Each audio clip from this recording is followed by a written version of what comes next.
everybody, I'm Janet Fletcher. I'm a food writer in California and I'm the publisher of a cheese blog called Planet Cheese. If you don't already receive it, I hope you'll sign up for it. It's free and it comes into your inbox once a week. I'm also a volunteer founder of a movement called Victory Cheese. You may have been hearing a little bit about Victory Cheese.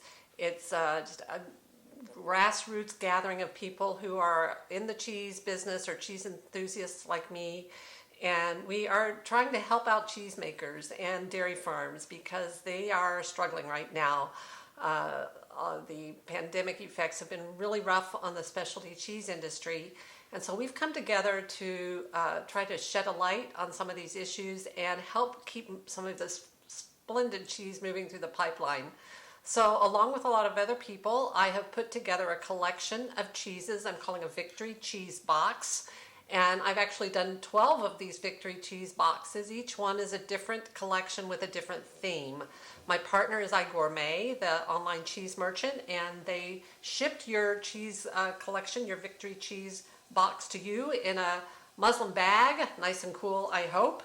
And I wanted to tell you a little bit about the cheeses you purchased. You purchased a collection called Red, White, and Blue, which I just kind of dreamed up. I thought it would be fun to have a cheese with a reddish rind, a cheese with a white rind, and a blue cheese, because these are three very different styles. And across this this theme, you can get just a glimpse of some of the different flavors you can get with cheese depending on the type of rind it has or the type of molds that are used.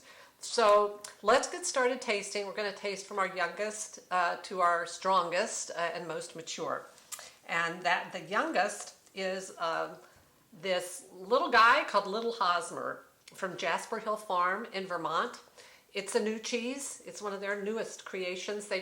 Jasper Hill, as you may know, makes a lot of different cheeses, and this is let's say a camembert type.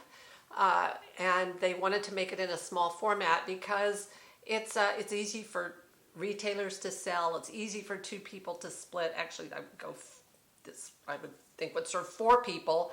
Very thin, not even an inch thick, but it has that brie or camembert bloomy rind, which is white mold. It's Penicillium candidum that the cheesemaker puts into the milk in the very first hour of cheese making.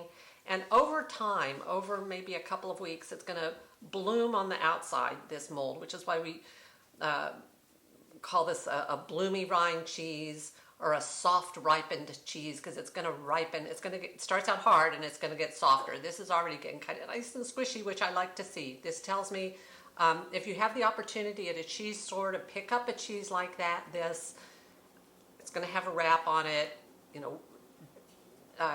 and just probe it and see how soft it is. That's going to tell you how ripe it is. So I'm going to expect from this is 100% cow's milk cheese, and I know it's going to have mushroom notes. It's going to be very buttery inside. What I'm looking for is that it won't be bitter. That would be a flaw. We don't want that. It can happen with these bloomy rind cheeses, but we really just want it to smell of mushrooms and yeast and have a very supple texture. So that is Little Hosmer. Our next cheese, we're going to jump up quite a bit. Let's see, red, white, and blue. We started with the white, and now we're going to go with the red because that's the tasting order. So our red cheese is a cheese called Reading, R-E-A-D-I-N-G. It's from Reading, Vermont. So there's a little bit of play on words, but also what I was really going after was the fact that it has kind of a reddish rind. It's very sticky. It's more like salmon peach color, but we're going to call it red for our purposes.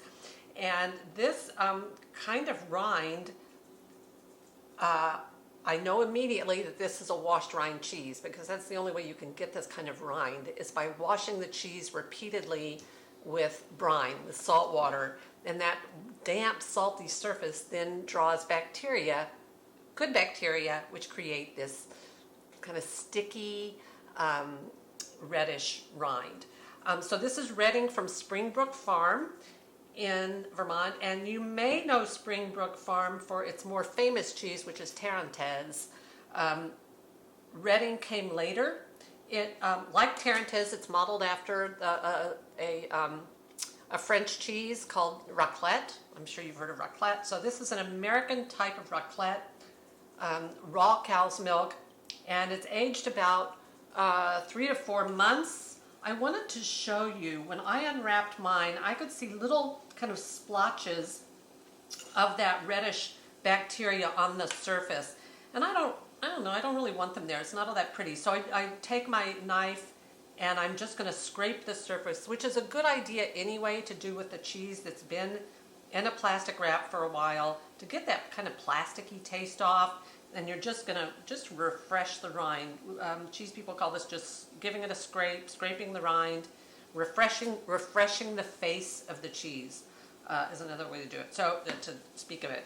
So that's what we've done there, and that's going to release the aromas now, fresh aromas. It's kind of like having a fresh pour of wine in your glass. You get that burst of aroma. This cheese smells of peanuts to me. It's beefy, it's meaty. Like most washed rind cheeses, it smells a little stronger than it tastes.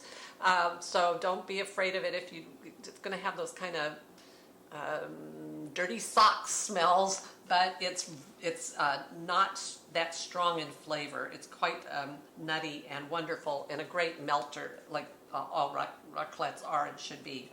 So great, beautiful piece of cheese making. And another thing I love about this cheese, and all the cheeses from Springbrook Farm, is that the sales of them support a foundation. It's called the Farms for City Kids Foundation.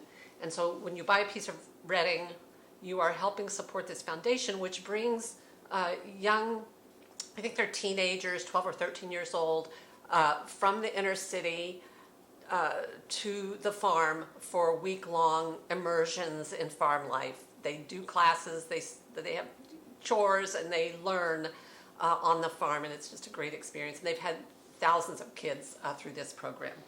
Great thing.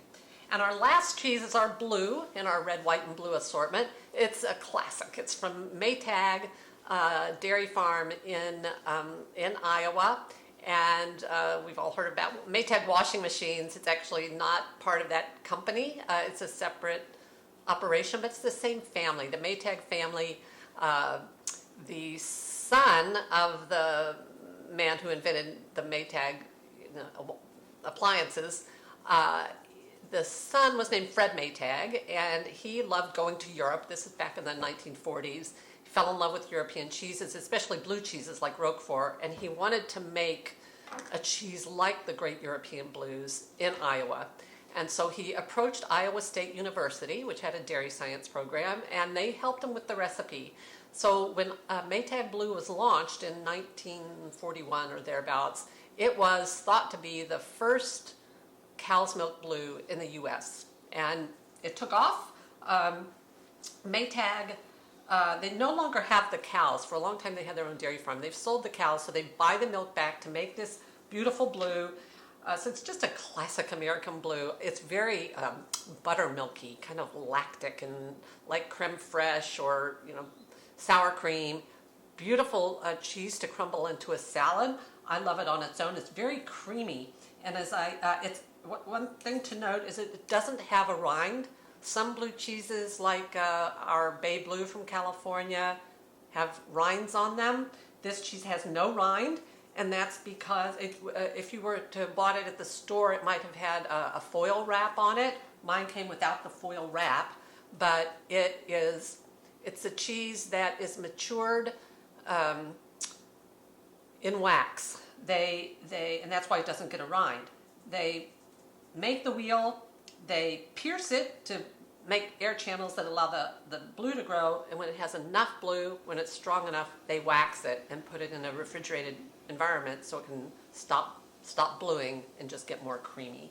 So that's why you have a rindless piece of cheese here, and it should be, it's going to be, as I said, buttermilky. Look for that beautiful creaminess, which I always get in Maytag Blue. Really, I love this American classic.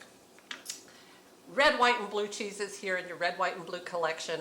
I have 11 more Victory Cheese Box collections that I did for iGourmet, so please go on the iGourmet site. Check out these other 11 collections, all different themes, all different cheeses from America's great cheesemakers and help us keep this cheese selling and there for us in the future.